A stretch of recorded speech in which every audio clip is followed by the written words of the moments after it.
बहुत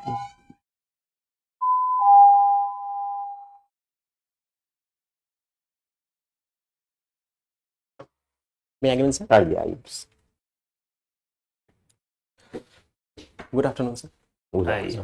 आइए बैठिए। Thank you, sir.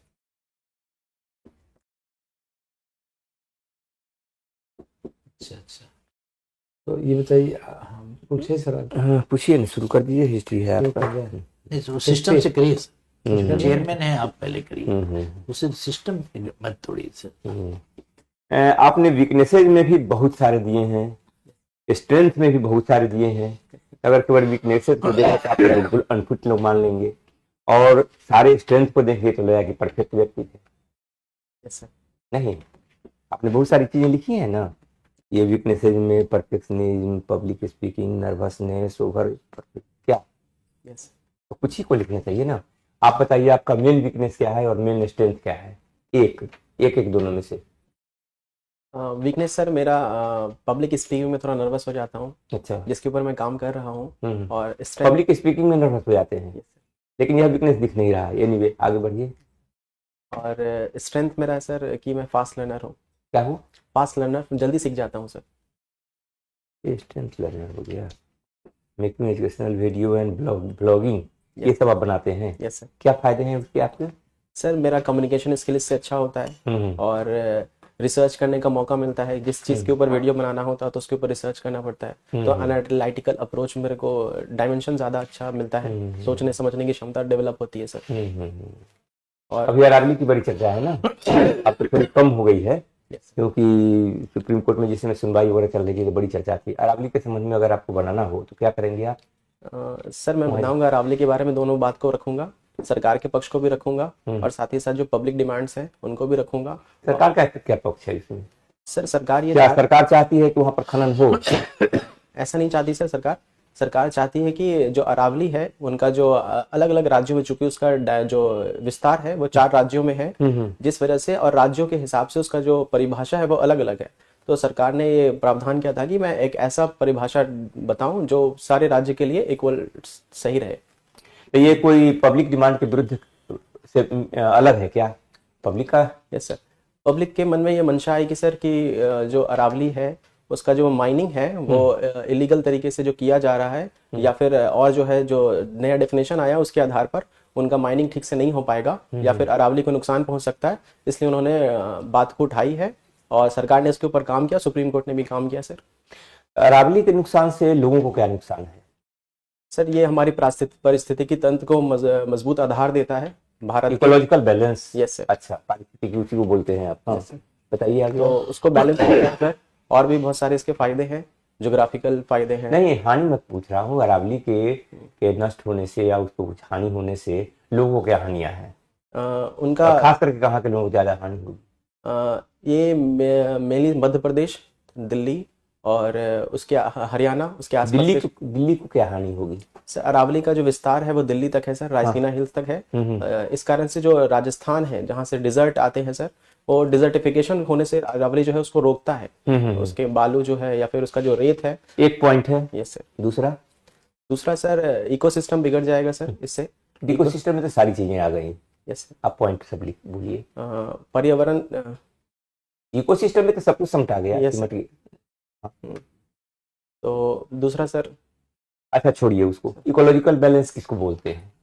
सर एक ऐसा बैलेंस हो जो पूरे पर्यावरण को बैलेंस करके रखता हो, जिसमें तो आपने उन्हीं शब्दों को ज्यों का त्यों कह दिया। एडिटोरियल हो गया ये। ज्यों का त्यों कह दिया ना, उसी को दोहरा दिया दूसरे शब्दों में। इकोलॉजिकल बैलेंस से क्या मतलब है? पटना में एक इकोलॉजी पार्क भी है क्या? Yes sir. इको पार्क जिसको बोलते हैं, उसको आपने देखा होगा। Yes sir. बताइए वहाँ क्या है जो इकोलॉजिकल बैलेंस के पक्ष में है? सर चूंकि पटना जो है सर वो घनी जनसंख्या आबादी वाला शहर है, और इसको बैलेंस करने के लिए पर्यावरण की तरफ से बहुत सारे पेड़ पौधे, पार्क्स वगैरह जहाँ पे लोग व्यायाम कर सकें, स्वास्थ्य अच्छी रहे उनकी, इस तरह के प्रावधान को किया गया है उसमें। उसको ध्यान में रख करके उसको बनाया गया है ना। उसको ध्यान में रख करके उसको नहीं डेवलप किया गया है संजय गांधी उद्यान को? यस सर, उसको भी किया गया है सर। अच्छा, इकोलॉजी को बैलेंस रखने में उसका भी योगदान होगा? Yes sir. क्या योगदान होगा? बहुत सारे पेड़ पौधे वहाँ पर है। Yes sir. अच्छा, तो पेड़ पौधे किस तरह से योगदान देते हैं इकोलॉजिकल बैलेंस रखने में? सर जो हमारा कार्बन डाइऑक्साइड है जो रिलीज करते हैं ह्यूमन बीइंग, और वो कार्बन डाइऑक्साइड को टेक करते हैं पेड़ पौधे और फिर ऑक्सीजन में परिवर्तित कर देते हैं। अच्छा, पेड़ पौधों टेम्परेचर को भी डाउन करते हैं सर। अच्छा, पेड़ पौधों का सबसे बड़ा समूह कहाँ है जो इकोलॉजिकल बैलेंस को ठीक रखता है दुनिया में? अमेज़न का जंगल सर। अमेज़न। Yes sir. जैसे कि इकोलॉजिकल बैलेंस को डिफाइन करना हो तो आप उसको डिफाइन कीजिए in terms of carbon, hydrogen, nitrogen, किसको मेंटेन करने के लिए balance? Balance what do you mean by balance? Atmosphere में किस गैस का या किस एलिमेंट का मेंटेनेंस? कार्बन डाइऑक्साइड का सर। क्या होता है कार्बन? कार्बन डाइऑक्साइड एक कार्बन होता है और 2 ऑक्सीजन का ये मिश्रण कंपाउंड है सर, जो ग्लोबल वार्मिंग को प्रमोट करता है, बढ़ाता है, जिसको अगर नियंत्रित किया जाएगा तो भारत या फिर पूरी दुनिया की जो ग्लोबल वार्मिंग बढ़ रही है, टेम्परेचर बढ़ रहा है, उसको कंट्रोल करेगा सर। नाइट्रोजन का क्या होता है? नाइट्रोजन डाइऑक्साइड भी सर एक सहायक और ये है, ग्लोबल वार्मिंग बढ़ाने में सहायता प्रदान करता है, उसको भी बैलेंस करता है, जिससे जो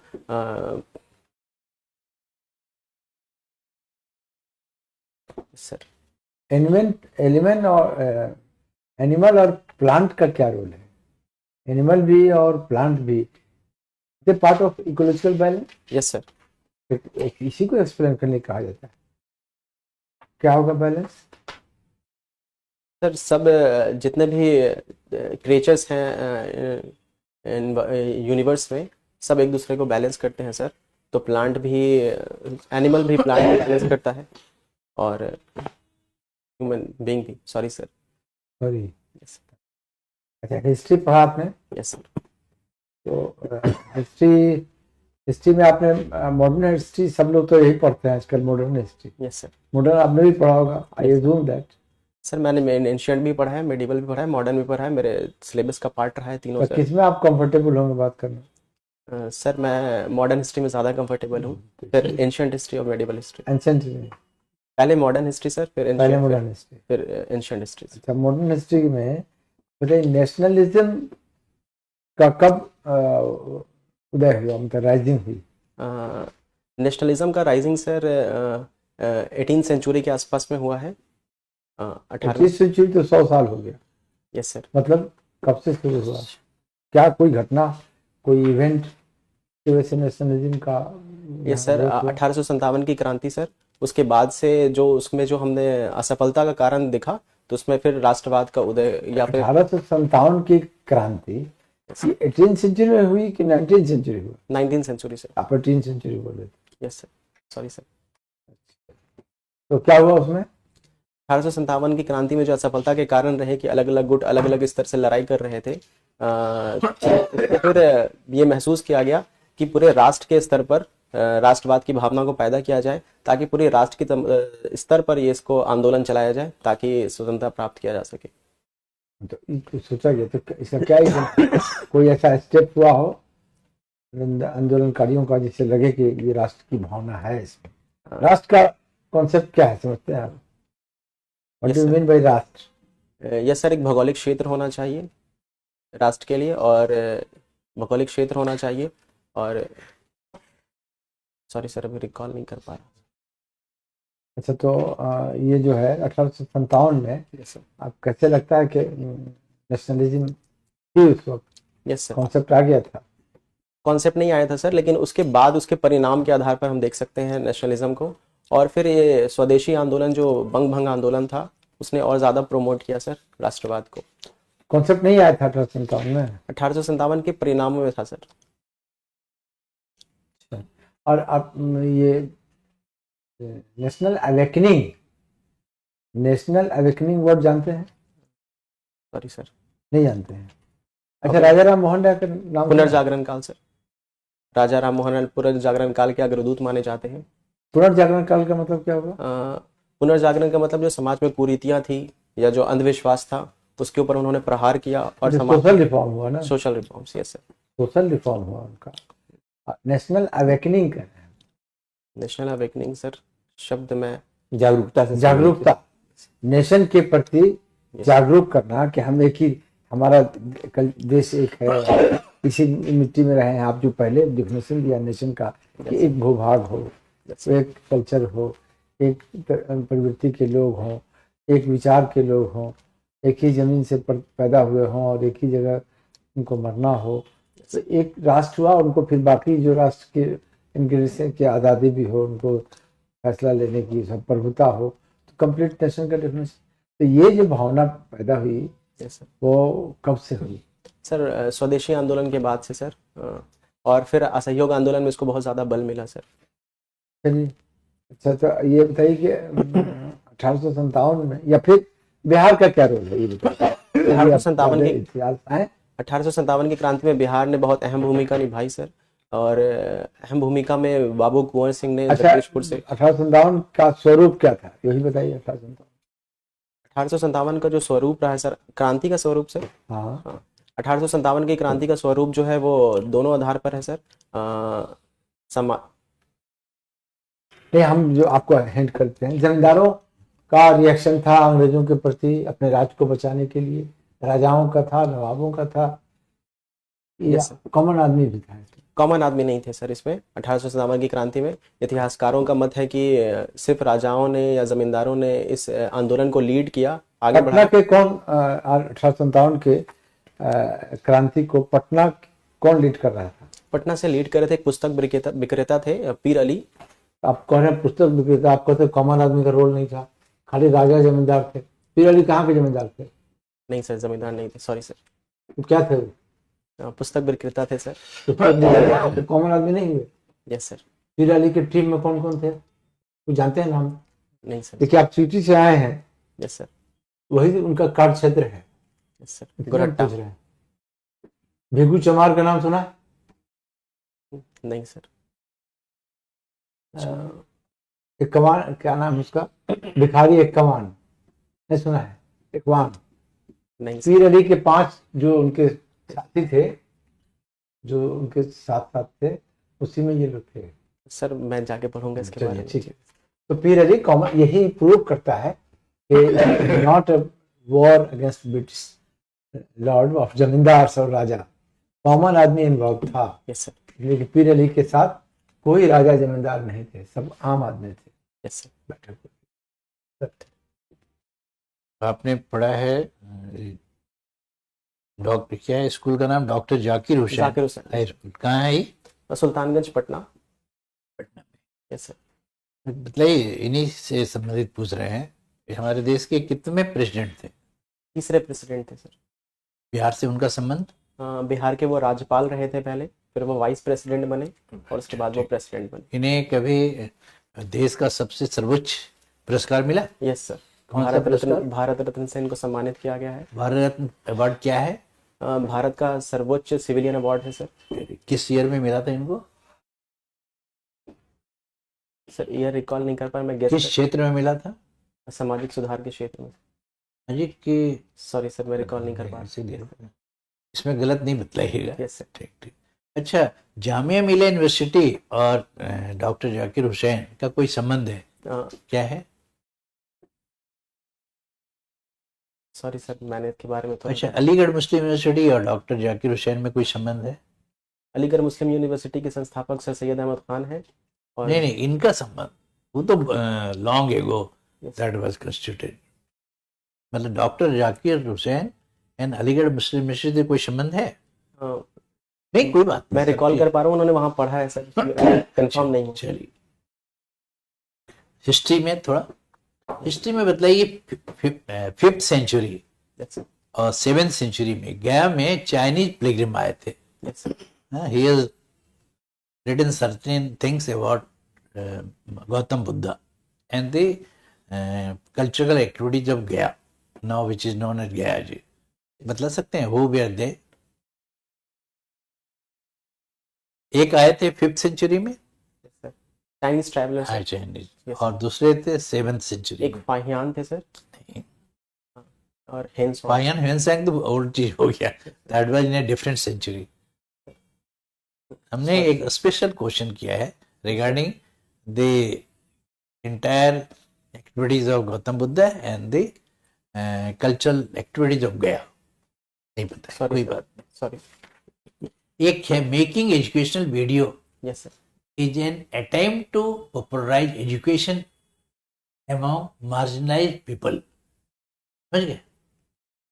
एक स्टेटमेंट है, making educational video is an attempt to popularise education among marginalised community. समझ गए? सर हिंदी। अच्छा, वो मेकिंग एजुकेशनल वीडियो एक बहुत अच्छी कोशिश है समाज के उपेक्षित वर्ग से आने वाले बच्चों के लिए। Yes sir. क्या इससे आप इत्तेफाक रखते हैं? सर इसमें 2 डायमेंशन है सर। नहीं रखते हैं, इस बात से सहमत हैं? Yes sir. तो एक रीजन बता दीजिए क्यों है। सर जो बच्चे बड़े शहर जो गांव के रूरल एरिया में रहते हैं और उनको बड़े उच्च शिक्षा संस्थान में पढ़ने का मौका, या फिर उनको दूरी डिस्टेंस की वजह से या फिर पैसे की वजह से अगर वो नहीं पढ़ पाते हैं तो उनको इससे बहुत बहुत फायदा मिलेगा सर। Very nice. चलिए सर, ठीक है, आपका अपीयरेंस वगैरह सब अच्छा है। बहुत अच्छा। आवाज वहाँ पूछे जाने पर आपने सारे प्रश्नों के जवाब भी दिए ही बहुत हैं। अच्छा है। कुछ कहीं कहीं कुछ जवाब नहीं देना तो खैर सब बड़ी स्वाभाविक चीज है। इसमें एक देख लीजिए, वहाँ वीकनेस और स्ट्रेंथ आप लिख करके आए हैं क्या? वहाँ नहीं सर। फॉर्म भरा है क्या आपने उस समय भराई होगा। मेंस के समय? वीकनेस और स्ट्रेंथ सब भरा जाता है नहीं उसमें? नहीं, weakness है। नहीं ना भरा जाता नहीं है। सर। तो अब जो भरना होगा या अब जो कहना होगा, हमें लगता है कि अब भरना नहीं होगा, कहना होगा, क्योंकि जब आपको वहाँ कुछ लिखाएंगे तो बोर्ड में कैसे आवेगा? तो पूछेंगे तो किसी एक का कोई एक मेंशन करिएगा, बहुत सारे का नहीं। और सब तो बाय एंड लार्ज ठीक है। For the sake of knowledge, जब आपको ये कहीं भी कमेंट हो कि 1857 की जंग, इसे हिस्टोरियंस का आपने जो कहा अभी यही भी है कि राजाओं ने, जमींदारों ने अपने राज्य की हिफाजत के लिए अंग्रेजों से विरोध किया, सिपाहियों ने वो मंगल पांडे के वो धर्म के लिए विरोध किया, लेकिन it was a common moment. ये प्रूव करने के लिए ये 4 लाइन आपको पढ़ दे रहे हैं, किताब है। पीर अली न तो कहीं के जमींदार थे न नवाब, उनकी जिंदगी बिल्कुल आम आदमी की तरह गुजरती थी। यही वजह थी कि समाज का हर तबका उनकी आवाज़ पर लब्बैक करने को हमेशा तैयार रहता था। हर मजहब, हर तबके के लोग उनकी जमात में शामिल थे।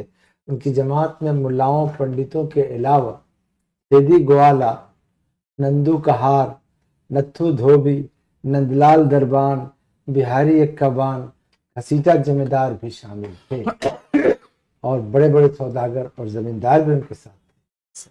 ये कॉमन मोमेंट है। ये तो जमींदार नहीं थे, यस सर। वो भी लड़े थे। मैंने ये डायमेंशन नहीं कवर किया सर। तो ये तो तमाम मिलेगा कि नहीं? ठीक। ये मेरी किताब है, पीर अली की शहादत। अच्छा अच्छा अच्छा, उसमें मैंने इसको प्रूव किया है 1857 को। हाँ। इट वाज ए कॉमन ये नई किताब है? नहीं वही किताब है, वही किताब है ना? वही किताब। ये बहुत रेलेवेंट है सर। इसमें बढ़ जाएंगे कहीं किसी लाइब्रेरी में नहीं मिलेगा। सर सप्रेम भेंट दिए, ला के दे दीजिए, कल दे दिए। तो कल ही हमको आप दिखाएंगे। मेरी किताब है इनके साथ। और तो ठीक है, उसको ये फोटो भी है। पूरा किताब आपके लिए रिलेवेंट नहीं है। फोटो भी देखिए, ये आपके लिए पूरी किताब का अभी पढ़ना रिलेवेंट नहीं है। हाँ, आपके नॉलेज के लिए इनको कह रहे कि पूरी किताब पढ़ने के लिए आपको रेलिवेंट नहीं है, लेकिन ये कि कॉमन मोमेंट है। सिर्फ पीर अली का एपिसोड अगर पढ़ लीजिए, नहीं बहुत समझ गए, का दिमाग खुल जाएगा आपका। Yes sir. ये बहुत अच्छी किताब है भाई। अब जब पीर अली के शहादत के बाद कुंवर सिंह के भाई अमर सिंह फौज लेके जानापुर पहुंच गए, फौजी छावनी में। अब फौज वाले अपनी वर्दी फाड़ दी जब उसको फांसी दे दी। तो ये कॉमन हिंदू मुस्लिम एकता का प्रतीक है। यस ठीक है। आपका अच्छी है पर्सनालिटी। दुहराना तो सबको है, थोड़ा सा जानना है, सबको सारी चीजें दुहराते रहना चाहिए कि थोड़ा जैसे सा अच्छी है मेंस के लिए जो कोशिश की आपने वो जो कोशिश जारी रहे। थोड़ा चूंकि जाते जाते करीब बोल रहे थे, he was alumni of Aligarh Muslim university और जामिया मिलिया से था। He was vice chancellor and co founder of Jamia Millia. ये सब जान लीजिए, ठीक है? Yes sir.